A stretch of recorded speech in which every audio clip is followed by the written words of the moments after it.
My goal was to get admission, fully funded admission. But before I start sharing this story, guys, don't be like me. Do not apply to only 3 schools. Apply to as much schools as you can.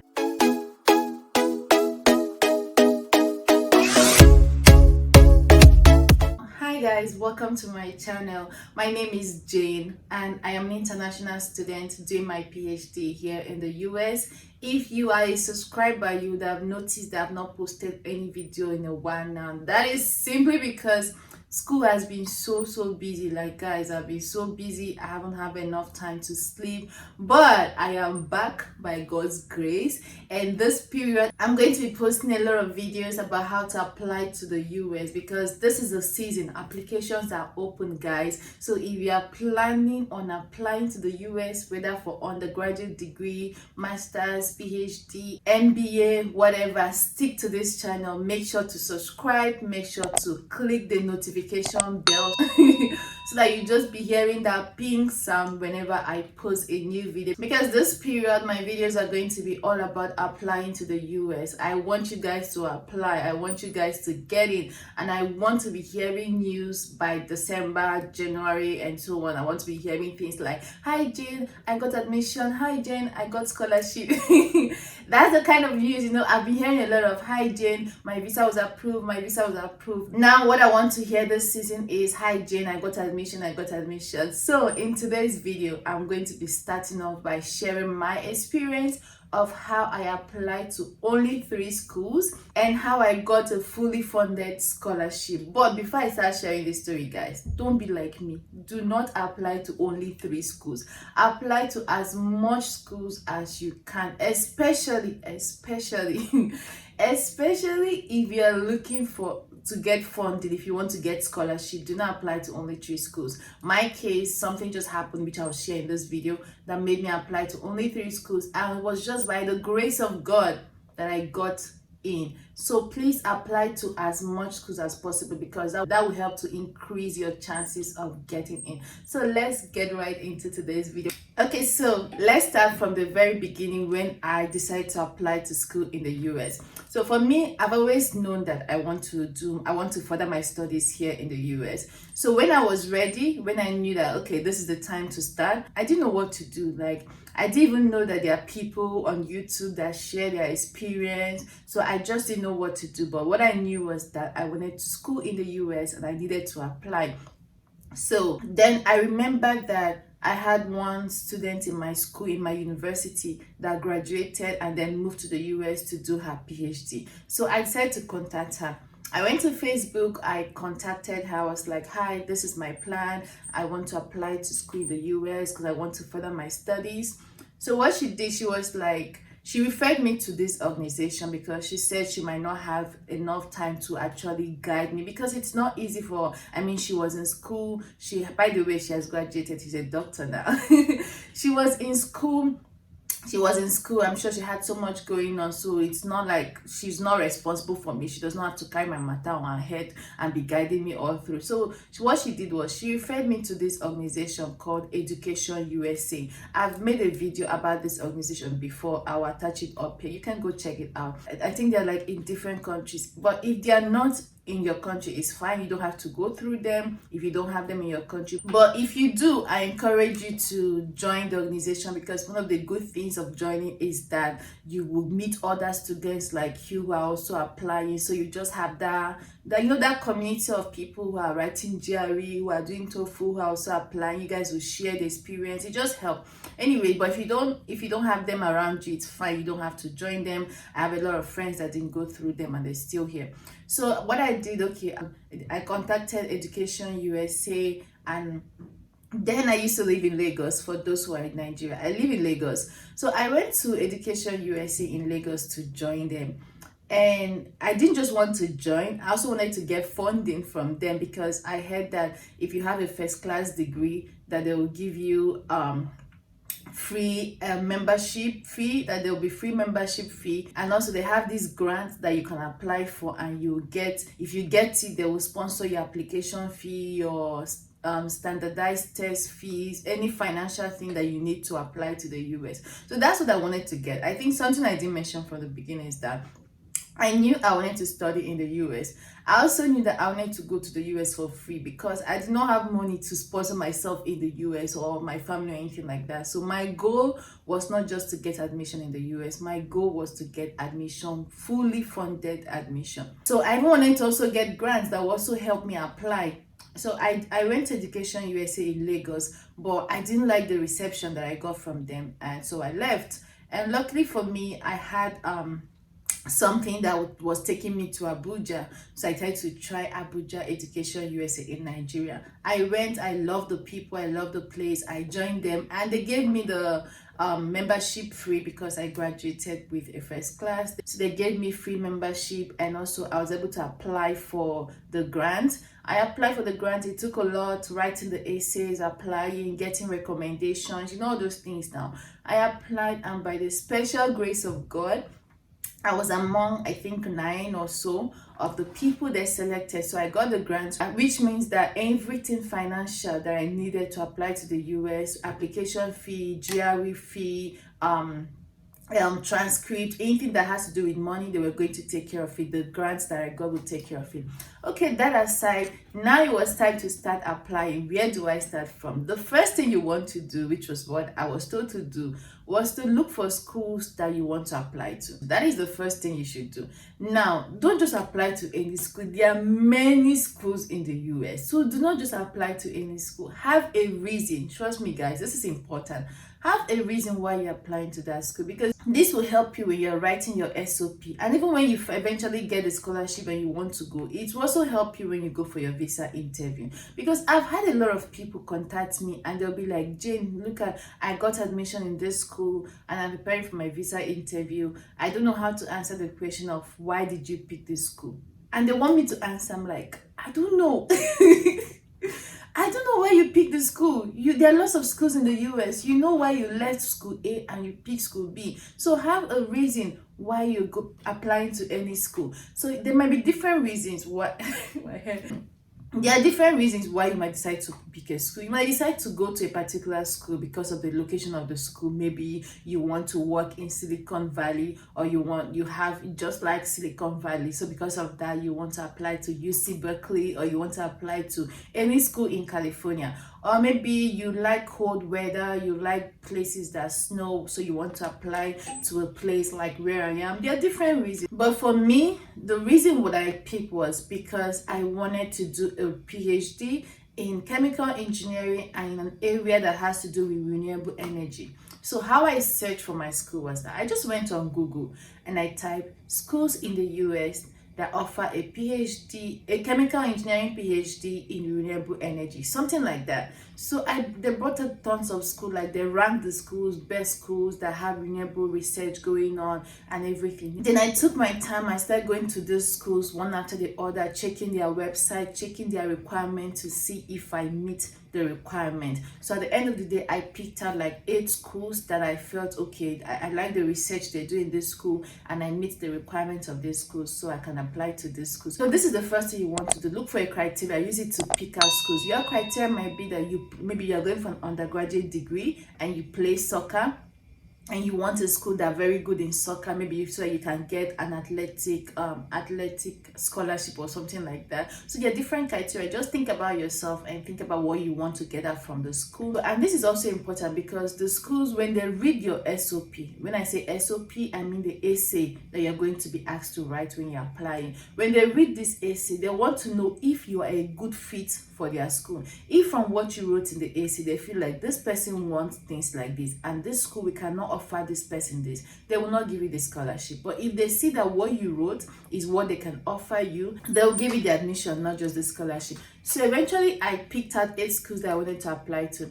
I started checking all of them. I said, okay, now next thing to do is to write GRE. The schools, they all required GRE and TOEFL, and they gave like the minimum scores they wanted. So I knew, okay, my next thing to do now is to start preparing, is to write this exam. So I started preparing. GRE was a lot, but some of you are lucky now, because you guys are lucky now because some schools after COVID happened last year, they waived GRE. So you want to check the school website, you might be lucky and you see the school that you want to apply to, they have waived GRE, so you don't have to go through the hurdle of writing GRE. But in my own case, I had to start preparing for GRE, start getting the GRE materials, and I started studying. If you guys want me to do a detailed video on how to prepare for GRE, put in the comment section and I'll make a separate video for that. So I started preparing for my GRE, and then I wrote GRE, I wrote TOEFL. Then the next thing was to write my essay, my statement of purpose. If you guys want me to make a separate video explaining in detail how to write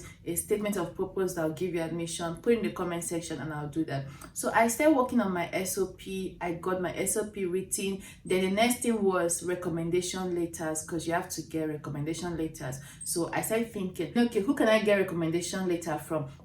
I contacted my lecturers from my university, and they agreed to write recommendation letter for me. So at the end of the day, I had GRE and TOEFL written. I knew the school I wanted to apply to. I had my lecturers that have agreed to write recommendation letters for me, and I got the grants that will pay my application fee. But then something I didn't mention earlier was that I had some challenges going on, because I had some things going on then, so I couldn't meet the deadline of some of the schools that I had. I had 8 schools listed, and some of them the deadline was December 15th. So if you're watching this video now and you've not started doing anything, better start now, because some schools deadline are usually December 15th, and December is just around the corner. So because of the things I had going on in my life, I couldn't meet the deadline.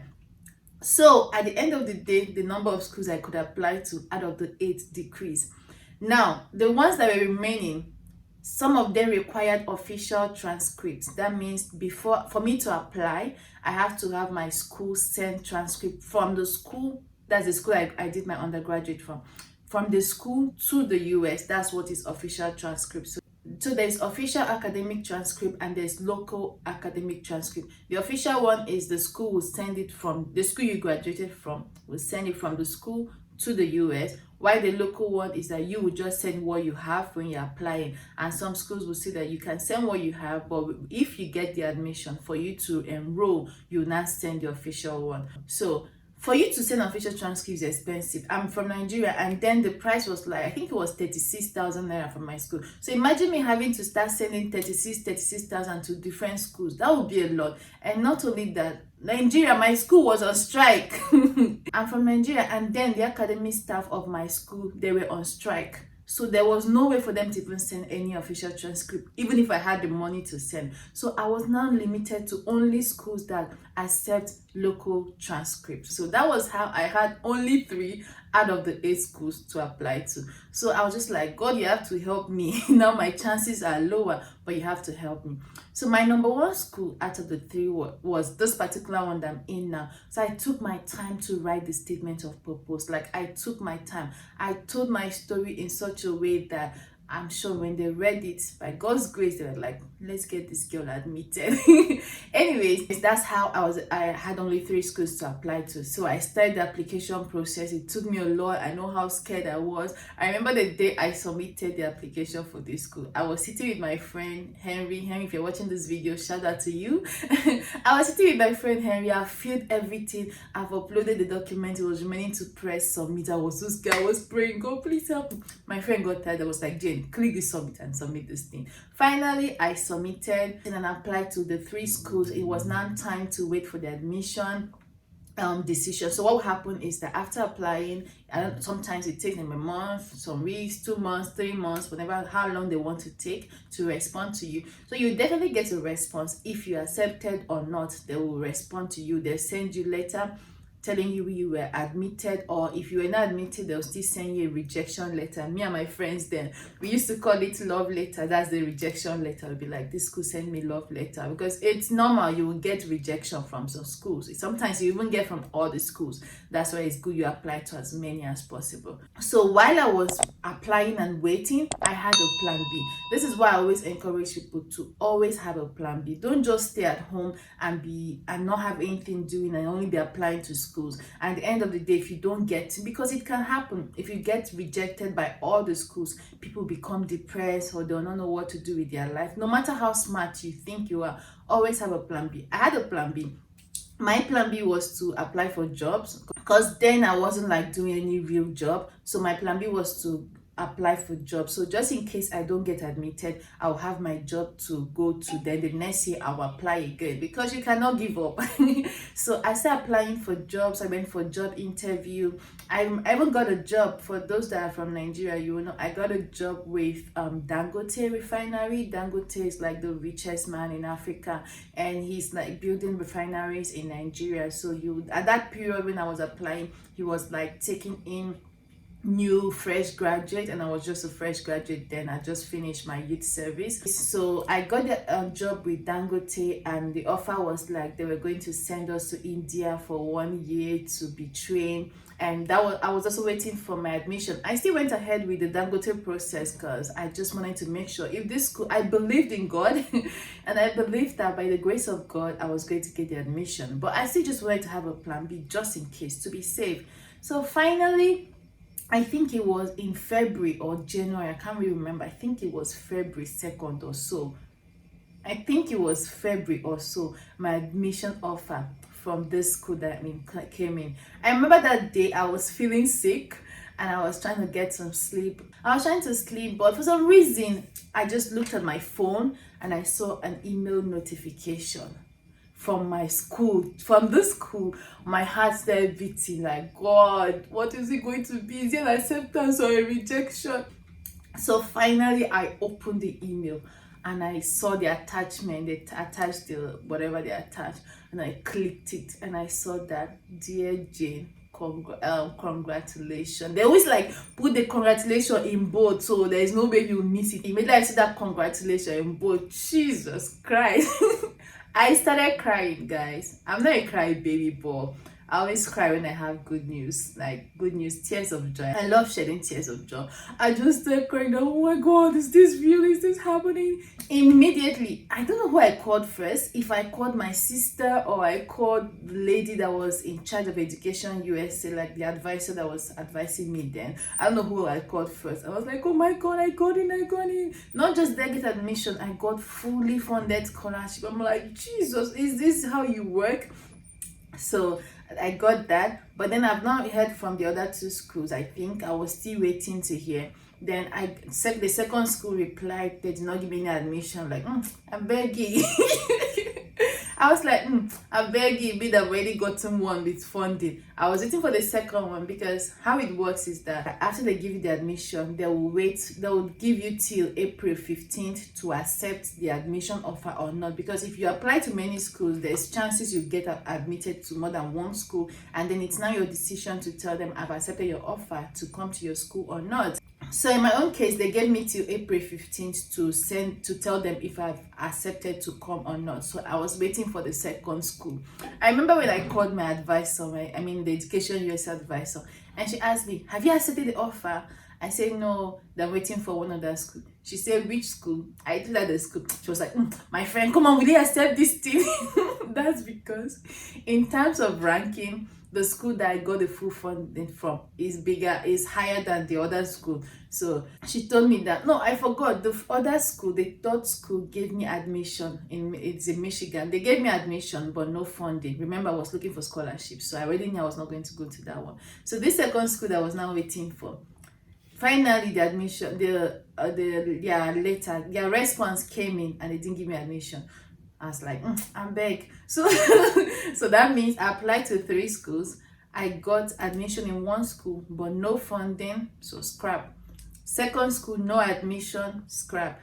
Third school, admission with full funding, everything. I was like, God is awesome. My God is awesome. So imagine if I applied to only one school and it happened to be the other 2 schools, I wouldn't have been here. So that's why I always encourage people to apply to as much school as possible. So finally, I accepted the offer. I sent these people an email telling them I've accepted their offer, and then it was now time to start processing everything. We started doing all those processing and stuff for me to come over here and start school. I hope you guys enjoyed this story that I told, and like I said, I'm going to make other videos where I'll go in details about each of the application requirements, SOP, and whatever you guys want me to do. So just put in the comment section, let me know the things you want me to go in details about GPA and all of that. this video was basically to share my experience, how I did it, and I hope you guys enjoyed this video. And if you watched till this time and you've not subscribed, come on now, didn't you enjoy this my story? At least click the subscribe button to subscribe and like and comment this video, and I'll see you guys in my next video. Bye.